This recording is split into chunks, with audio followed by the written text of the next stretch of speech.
Hello everyone, welcome to Vaibhava English Academy. Today, let us look at a very fascinating poet, W B Yeats. He was born on 13th June 1865 and he died on 28th January 1939.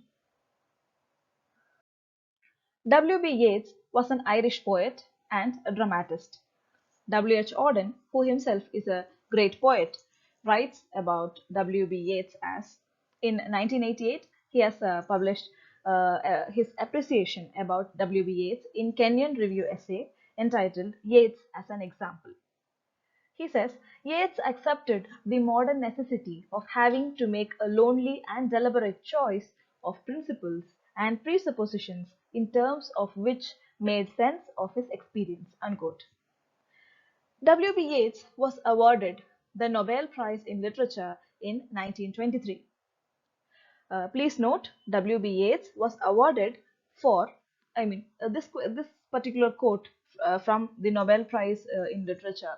We can get it from the nobelprize.com, and this might be asked for UGC net and also for various competitive exams. So please, whenever you are learning about a poet or a Nobel laureate, please understand for which aspect that particular person has got the Nobel Prize.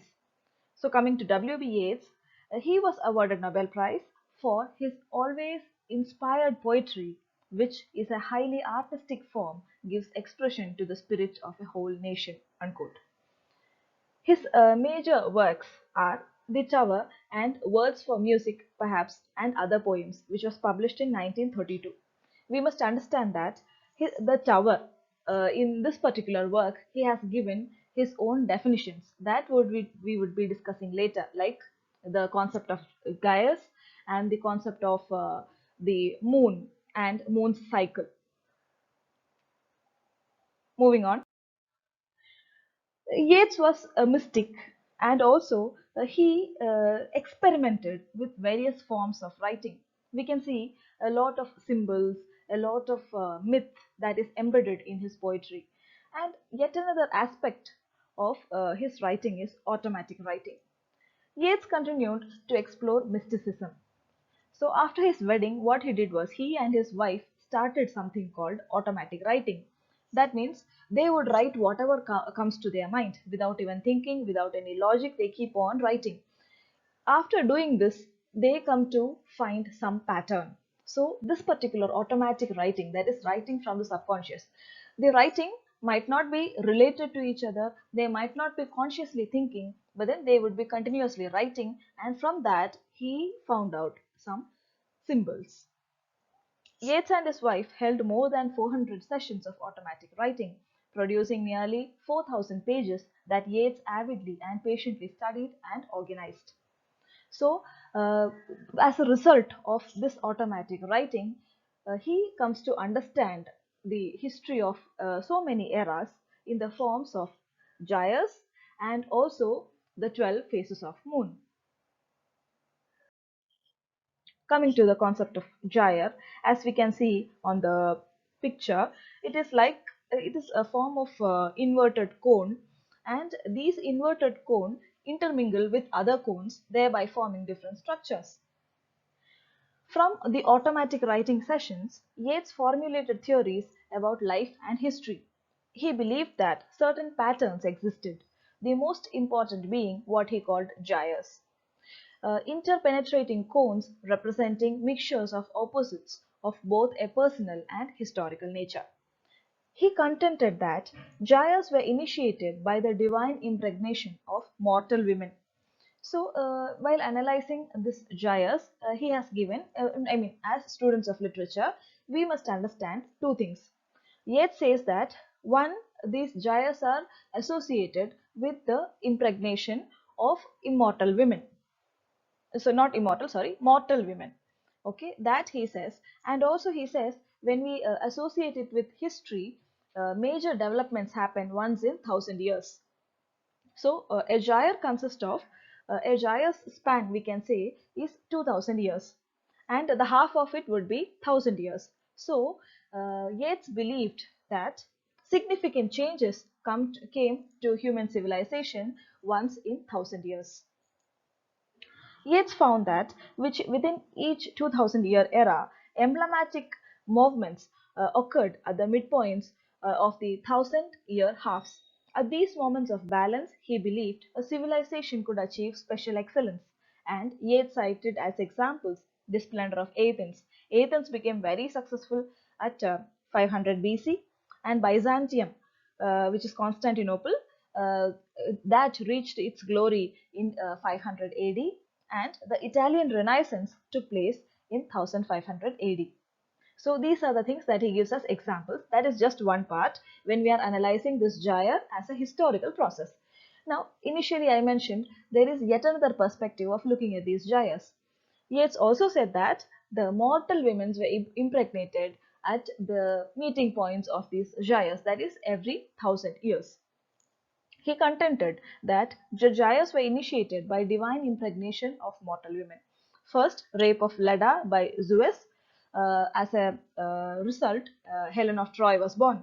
Later, the Immaculate Conception of Mary. We all know then Jesus Christ was born. So all these happened at a span of 1000 years.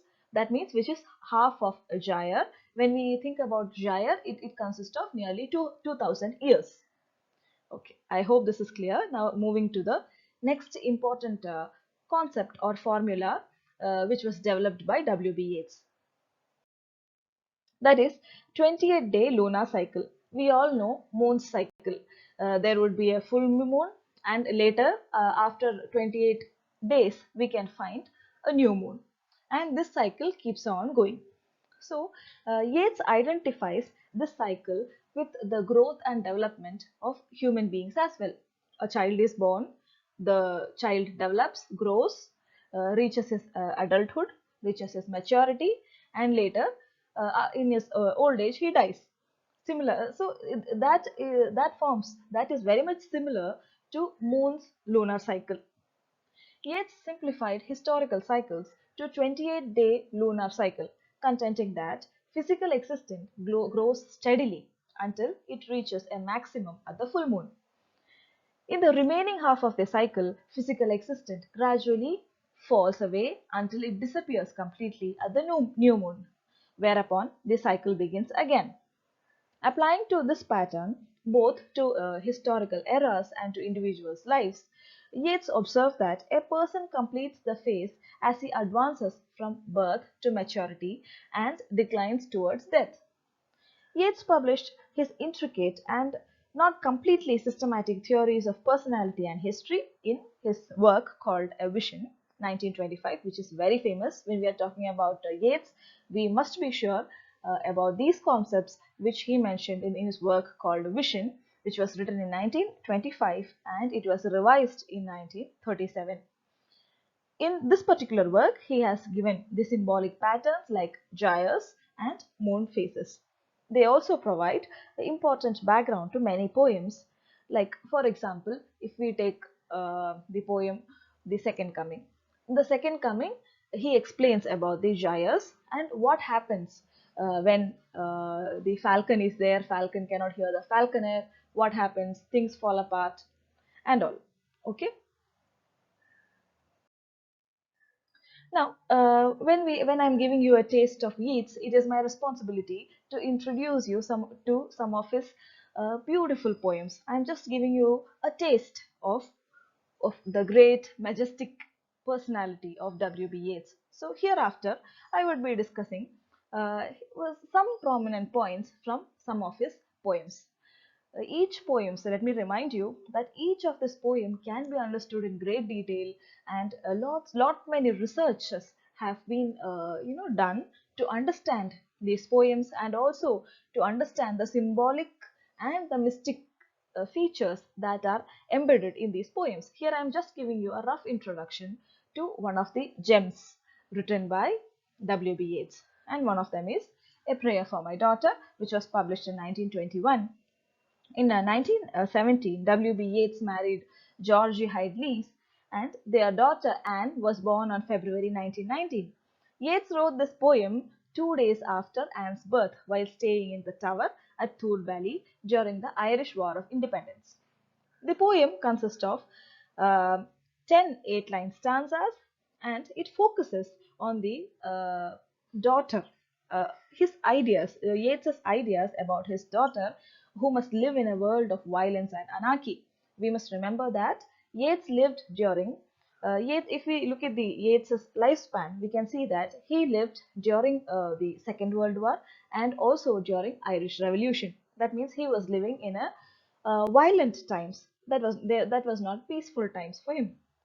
So he is writing for his daughter who must live in a world of violence and anarchy. Apart from expressing Yeats's vision and advice for his daughter, the poem is notable for reflecting his complicated views on Irish nationalism as well. Moving on to the next among his very famous poems among school children. We must remember when we look at Yeats's work, he gave importance to school children, and he was very much, aware that he is getting old. And Yeats was a person who started writing as a young man, and later on his poetry, his ideas matured and developed during his old age.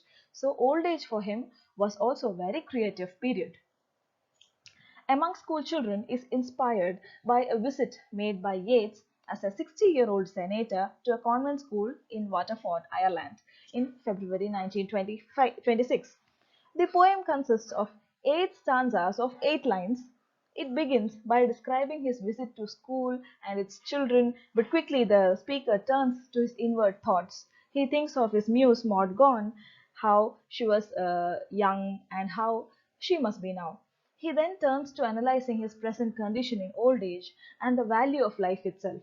Mortality and the worth of human life are among the major themes of the poem. It is a very lively poem in which the poet visits the school. He gets to see the vitality and vibrancy of young kids, and he regrets how his youth is over and how he is a old man of 60 years. And then he thinks about his lover, who was Maud Gonne, who refused to marry him, and how she must be old and what she must be enduring and all. Okay, moving on to the next precious gem. He wishes for the clothes of heaven, published in 1899. Okay, the poem is one of the shortest poems, and it consists of only 8 lines. In it, the speaker tells his beloved that he would have spread heaven's embroidered clothes under her feet if he possessed them, but as he is poor, he has only his dreams to spread under her feet, and she should tread slowly. Eid is an Irish god of death. Eid appears in several works by Yeats as a pale and lovelorn man.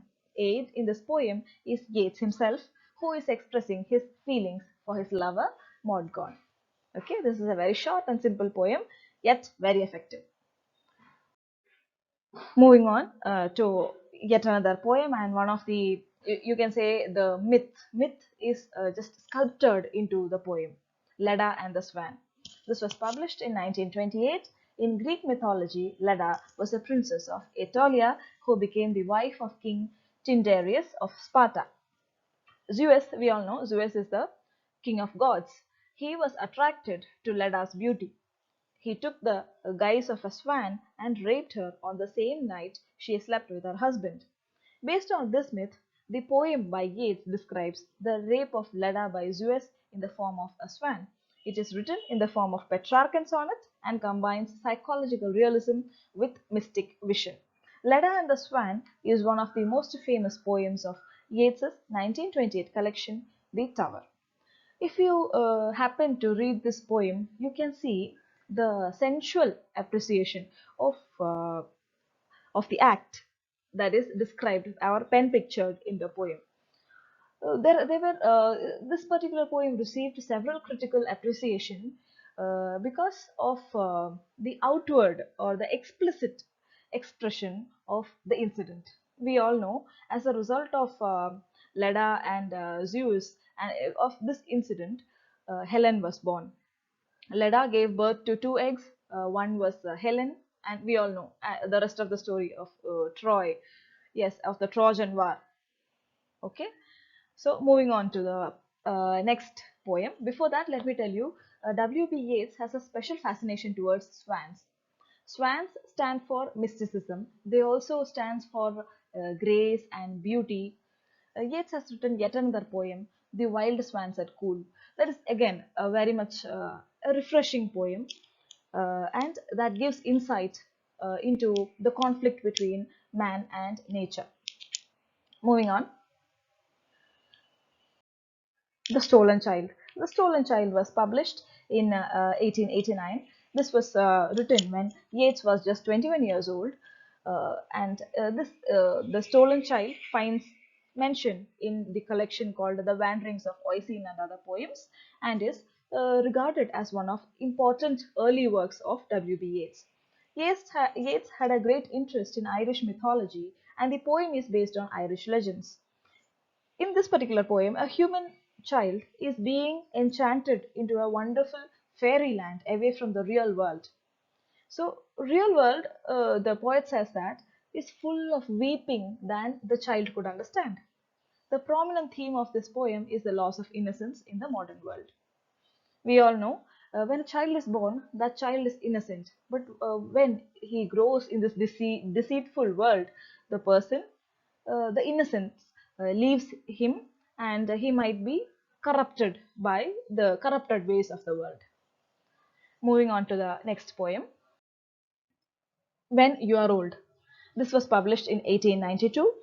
The poem is yet another expression of Yeats's unrequited love for his muse Maud Gonne. The speaker of the poem talks directly to his former lover. He asks her to cast her mind to a time when she is old. He wants the lover to think of a time when she would be old and she would remember her past beauty and those men who admired and who chased her. But unlike others, he loved the pilgrim soul in her. Then she would sadly murmur how love fled and regret that she didn't value his love then. When You Are Old is written from the perspective of a young person imagining the one who rejected his love when she is old. Yeah, in this particular poem, we can find similarity to Shakespeare's sonnets when the lover cajoles the beloved to fall in love with him, to marry him, so that the person would not have to regret.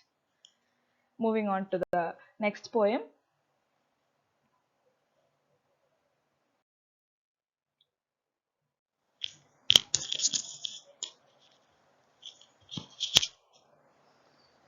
Coming to the next work, Easter 1916. Easter 1916 is a very renowned poem, and this was published in 1921. Easter Rising was an armed insurrection in Ireland against British rule on Easter Monday, April 24, 1916. The uprising was unsuccessful, and most of the Irish Republican leaders involved were executed for treason. It is famous for being the event that led to the Irish War of Independence.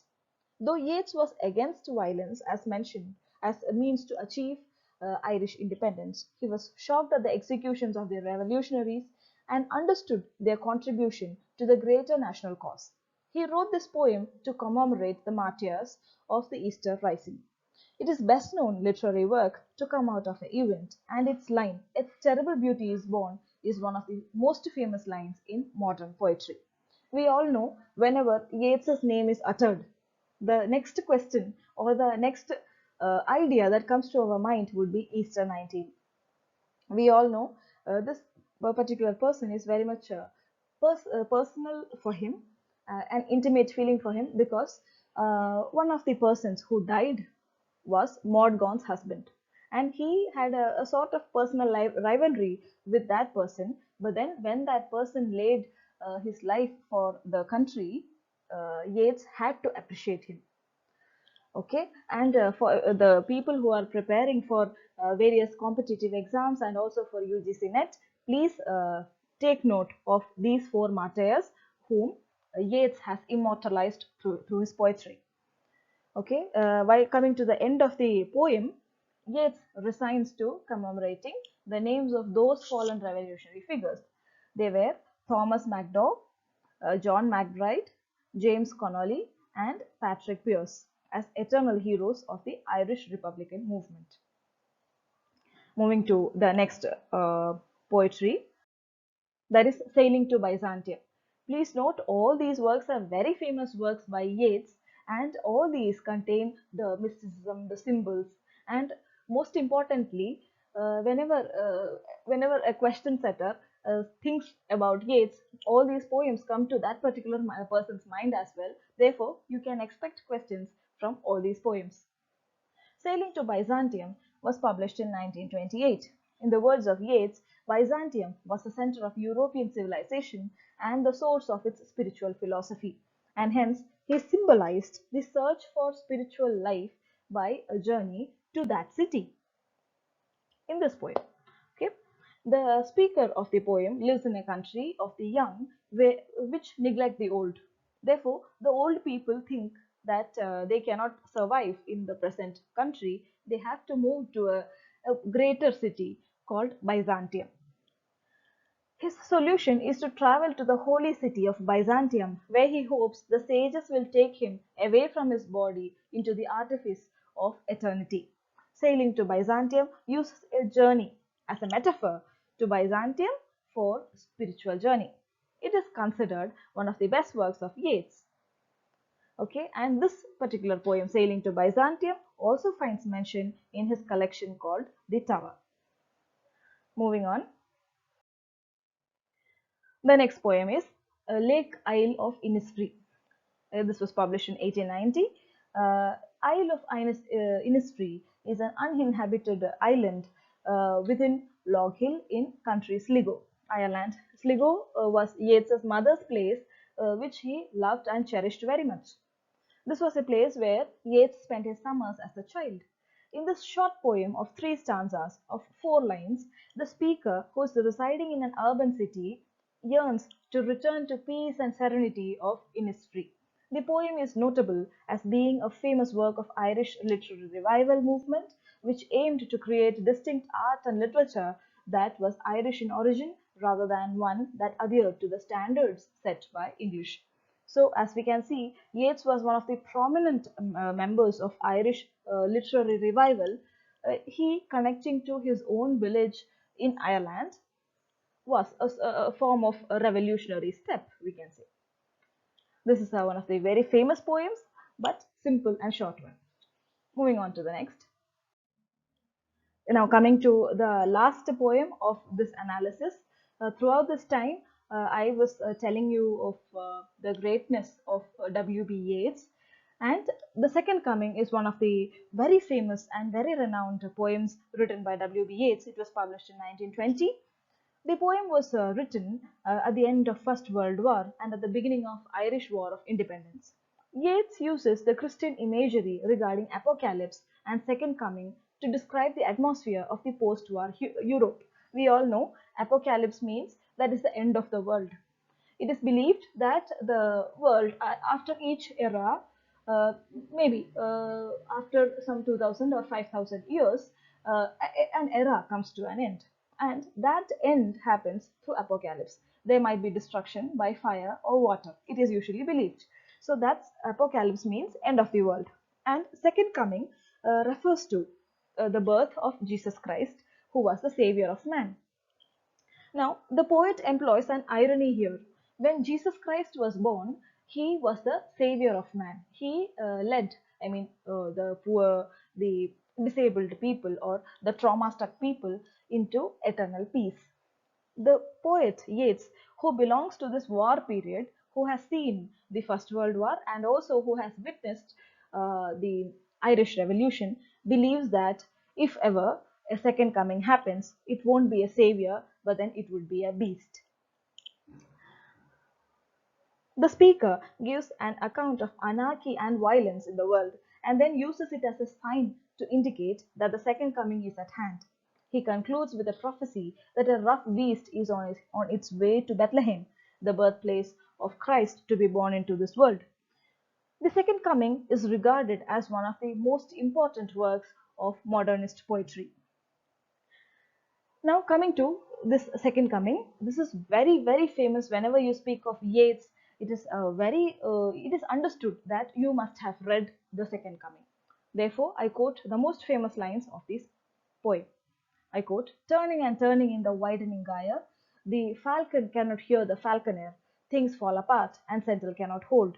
Mere anarchy is loosened upon the world, unquote. Please note that these 4 lines are very important from any exam's point of view. Also remember, Chinua Achebe's novel Things Fall Apart takes its title from this particular poem, The Second Coming. So friends, we have, I cannot say that I have given you anything about W B Yeats. I have just introduced you people to the great poet called W B Yeats and about his concepts, and I have given you taste, I would say just taste of his beautiful poems. Each poem, let me tell you, each poem can be described and taught in great detail because so many researchers have been done and there is so much to talk about in each of the poem. But here I have just tried to introduce you to W B Yeats and also some of his poems. If you are already an expert, then I would say it is a sort of revision for you. I have revised you about W B Yeats, his style, his concepts, and also some of his famous poems. That is it for now. Thank you so much. Thank you so much for your love. Thank you.